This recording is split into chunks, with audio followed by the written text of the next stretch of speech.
I interviewed a whole group of sex workers. And obviously, women who do sex work have rich, compelling, complex relationship with their vagina.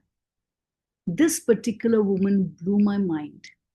She was a sex worker, but she only did sex work with women. You know, when you go out with someone and you think they are in the same zone as you, and 5 minutes into the conversation, you are like, oh my God, that's what it was like with this woman. And you're trying to be hep, showing it like, right, like I get it, but your head is being blown off and you're hoping your scarf will conceal it.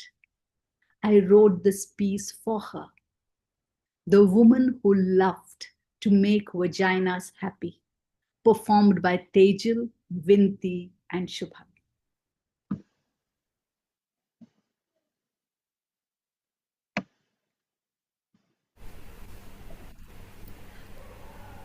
I love vaginas and I love women. I don't see them as separate things. Women pay me to dominate them, to excite them, to make them come. I did not start out like this. No, to the contrary, I started out as a lawyer. But in my late 30s, I became obsessed with making women happy. It began as a mission of sorts, but then I got involved in it.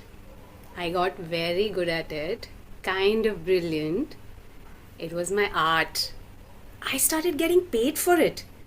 It was as if I'd found my calling.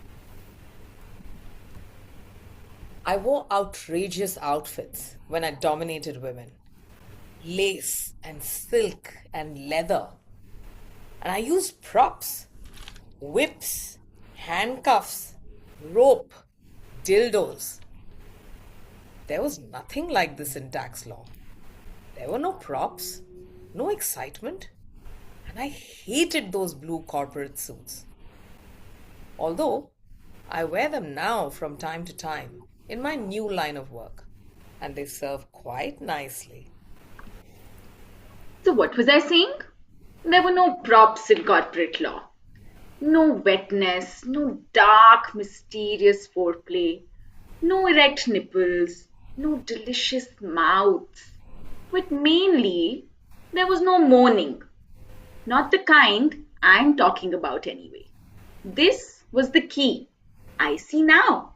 Moaning was the thing that ultimately seduced me and got me addicted to making women happy.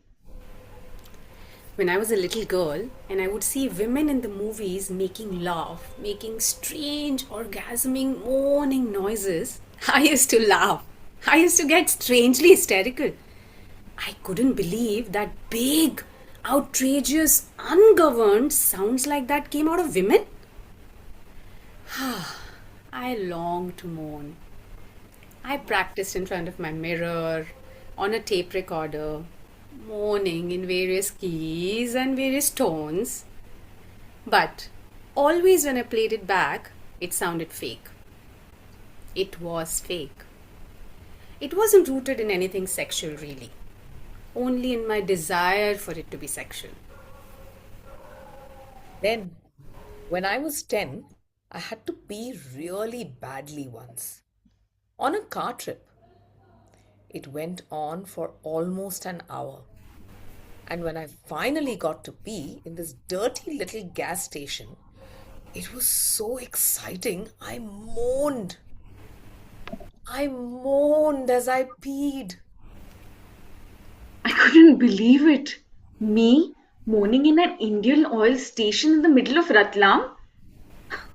I realized it right then that moans are connected with not getting what you want right away, with putting things off. I realized moans were best when they caught you by surprise. They came out of this hidden, mysterious part of you that was speaking its own language. I realized that moans were, in fact, that language. So, I became a moaner. It made most men anxious. Frankly, it terrified them. I was loud and they couldn't concentrate on what they were doing. They would lose focus and then they would lose everything. We couldn't make love in people's homes. The walls were too thin. I got a reputation in my building, and people stared at me with contempt in the elevator.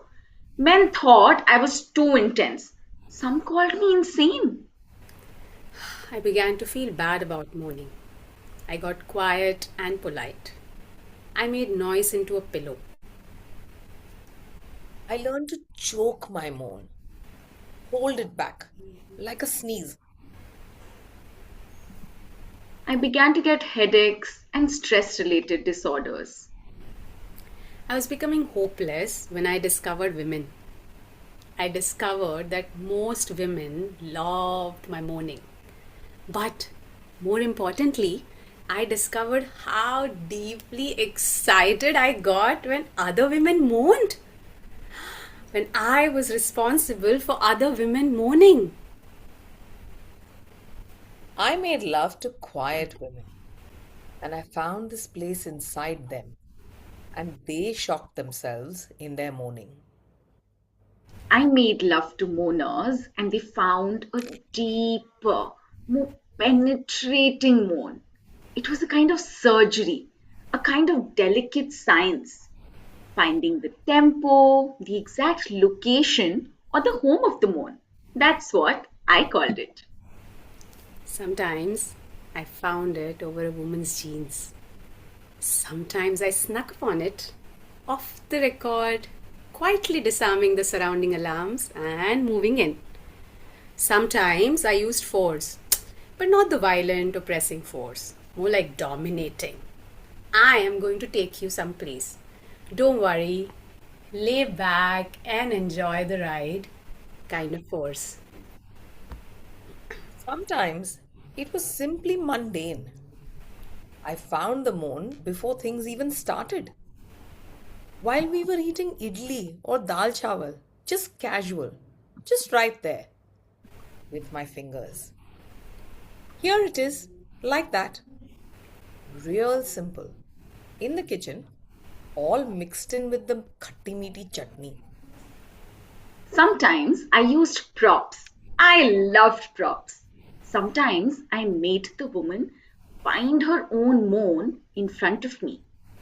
I waited, stuck it out until she opened herself up.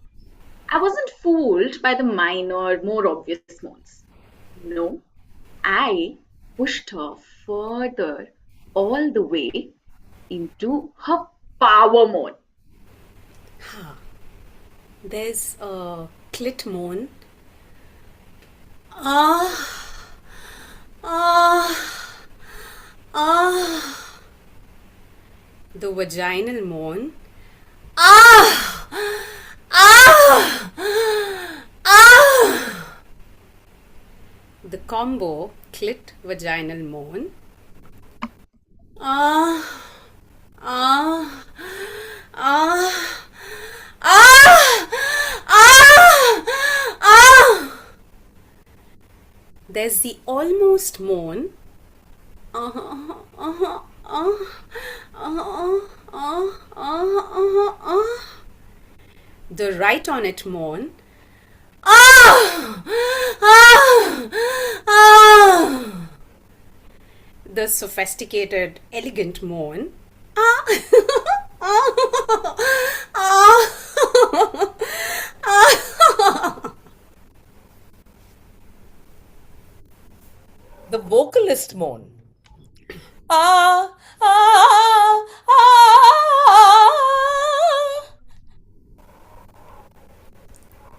The moan in a crowded Mumbai chawl.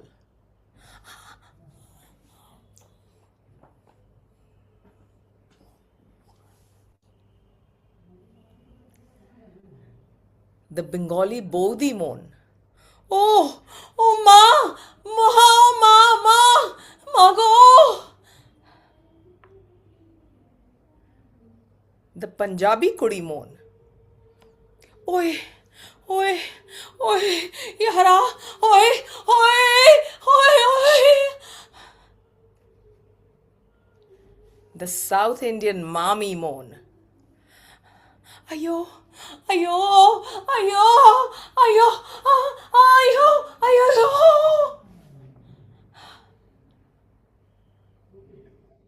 The baby moan.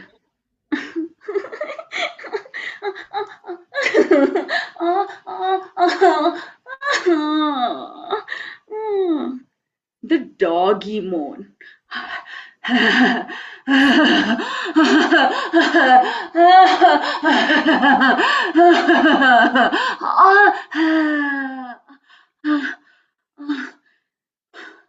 The yoga enthusiast moan.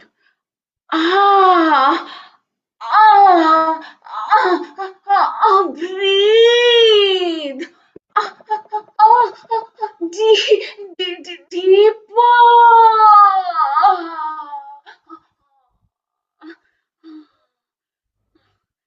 The machine gun moan.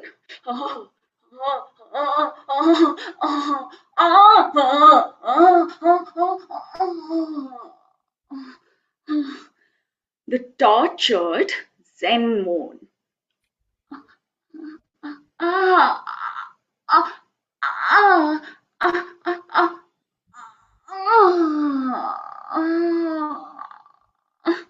ah, the diva moan. Ah,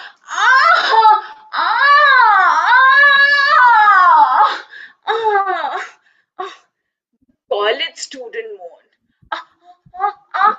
मुझे पढ़ना चाहिए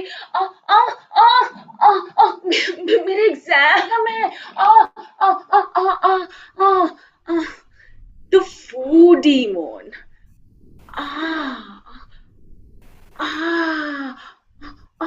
This is so yum. Delicious. And The getting started single fatal orgasm. The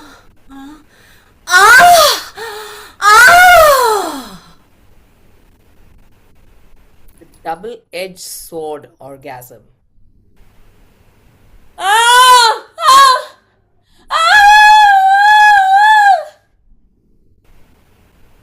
and finally, the surprise triple orgasm moan.